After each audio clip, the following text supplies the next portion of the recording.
Family, Jody says, how do you compromise in marriage when it comes to personalities? Me and my future wife may have too many pet peeves before we even meet each other. How do you make it work? You also said it's all good in the beginning while falling in love, but later on in the marriage, people usually have no patience with each other and every little thing gets on their nerves. Nerves is what I mean. Good. Great question. Let me help you break this down so that I can help you lift that limiting belief about marriage. Maybe your thoughts about marriage stem from the marriages around you or the marriages you have seen or heard about. So let's break this question down. How do you compromise in marriage when it comes to personalities? Great question. Well, you have to see your spouse's personality as a source from God for your success. If you don't see it as success, but you only see it as a mess, then you and your marriage won't progress. It's that simple. When I look at my wife and I are opposites, and that's why opposites attract, because you need the opposite to help overcome opposition, right?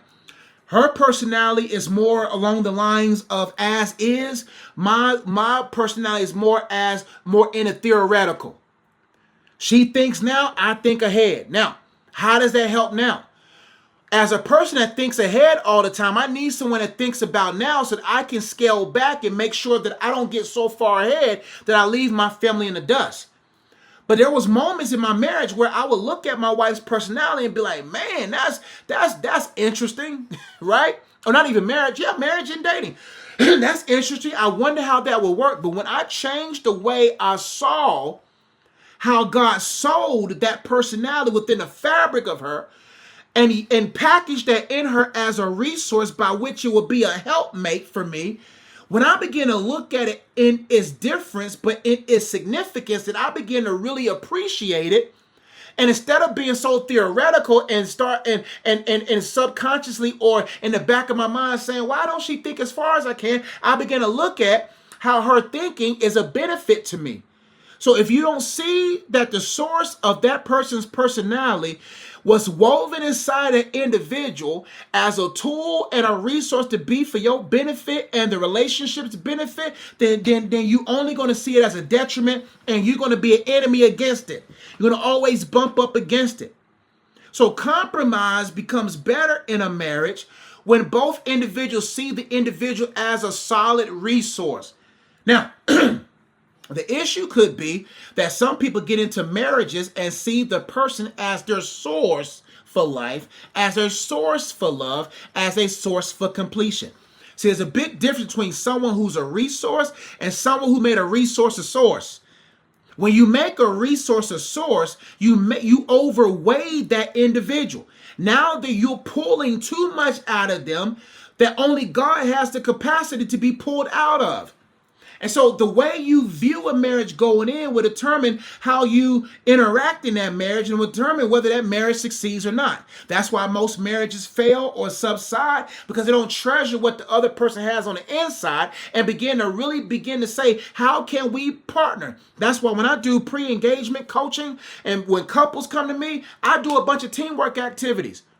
Yo, did y'all play basketball together? Do some teamwork together so you'll see, or do some escape rooms or do something that's going to require teamwork so that you could be able to see your teammate in the trenches, and then you'll be able to say, hey, pass the wrenches. You'll be able to see them as a resource and not someone that's just in the way of your life. You say, me and my future wife may have too many pet peeves. Listen, pet peeves are peeves you made pets. Pet peeves are peeves you made pets, meaning that you allowed that to be petted. You allowed that to be in your life and got you indebted to it. So yeah, there's going to be some pet peeves, but you should grow into a level of maturity that where you don't pet those peeves, but you pet ease. Now instead of looking at her and say, what are her pet peeves? Look at her and say, what are her pet ease?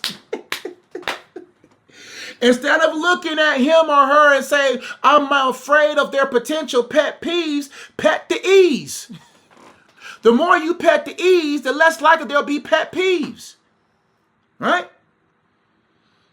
We even meet each other. Right? Yeah. So if you know that you have certain, but the thing about it is the person that God has for you has the capacity for your awkwardness, has the capacity for your uniqueness. That's why you got to make sure that you allow God to select the one that he has for you. Because when you allow him to select the one he has for you, they will have a supernatural grace for you. See, that's why you got to look at your future spouse as a resource and not a source.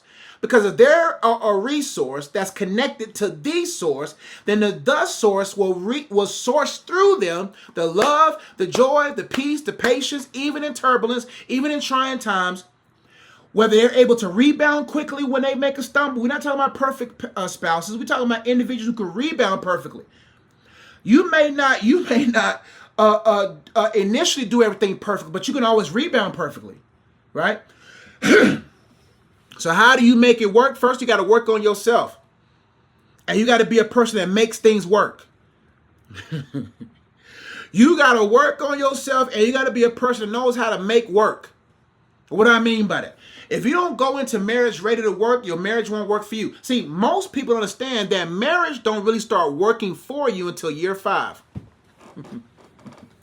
Most marriages won't work for you until about year 5, year 6, year 7, and beyond. The marriage for the first 5 years is working on you before it begins to work for you. The opposites of your spouse, the different things that your spouse brings in the house, is another dimension of sharpening. Think about the dimensions of life. There is the dimension before you meet your spouse. That's when you grow into a person that's ready to meet the person. Then there's a dimension between the moment you meet them and the moment that you begin the process to marry them. That stage of courtship develops you higher. Then when you get to the point of marriage, then God used marriage to mold you even more. And so when you understand how God utilizes these different things, you got to be a person that says, what things must be worked out of me so that I can be a useful person to work in the marriage. Now, next question you had was, the second part was, it's all good in the beginning while falling in love. You got to change the way you see. Words matter. Anytime you use certain words, that is what's going to happen. That's why I never say falling in love, because anything you fall into, you get hurt. When you fall, you have a higher probability of getting hurt. So when you're falling in love, you're really falling in infatuation. See, love is not a pit. It's a gardening pot. People, when they talk about falling in love, they think about falling, and that's why people fall into pits with counterfeits. But a love is supposed to be like a garden pot where it grows. We don't fall in love, we grow in love. And if you're growing in love with God and you're growing in love with yourself, you will know what it was required of you to grow in love with someone else. So don't say in the beginning people are falling in love. That's infatuation. Infatuation is more prevalent in the beginning of a lot of relationships. That's why a lot of relationships don't even leave the harbor. Or they sink 5 yards off the harbor. You said, but later on in the marriage, people usually have no patience with each other because you cannot run a marriage off of human patience. You cannot lead, help make a marriage with human patience. Because human patience have human expectations. People's patient level is at the level of their expectation. And a lot of people have solid expectations in their marriage, and they have a short capacity of patience, and they have these predetermined time markers saying, okay, I'll be patient until, or I'm only giving him this patience until, I'm only giving her this patience until this happens. But when you go into a marriage with no expectation, you will have a flood of waves of water of patience. And you will have a patience that comes from God. Listen, if the fruit of the Spirit is not evident in your life, you will not be able to enjoy the fruits of your marriage. So when you think from human terms, then you will have human issues. You won't have that supernatural support. But later on in the marriage, people usually have no patience with each other, and every little thing gets on their nerves is what I mean. Yep, that happens with people who do not learn patience from God, who do not learn love from God, who do not anchor their lives in God, and they expect that spouse to be a source for them instead of a resource to them, and vice versa. Hope to help, family. Great question, man. That question really brought out some gems that I can't wait to listen through again and reteach and really begin this, because the Holy Spirit, when he speaks, man, I take notes. I go back to these videos and I'm like, wow, Holy Ghost. I listened to yesterday's video on the way to work and I'm like, wow, I said that.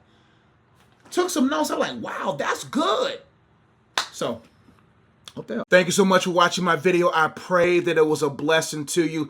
If this video resonated with you, make sure you check out the links in my description box below. Links to my books, card games, coaching programs, as well as my school community. And also make sure you like, share, and comment on this video and subscribe to my YouTube channel. I look forward to serving you on the next video. I love you all. Catch you in the next one. Peace.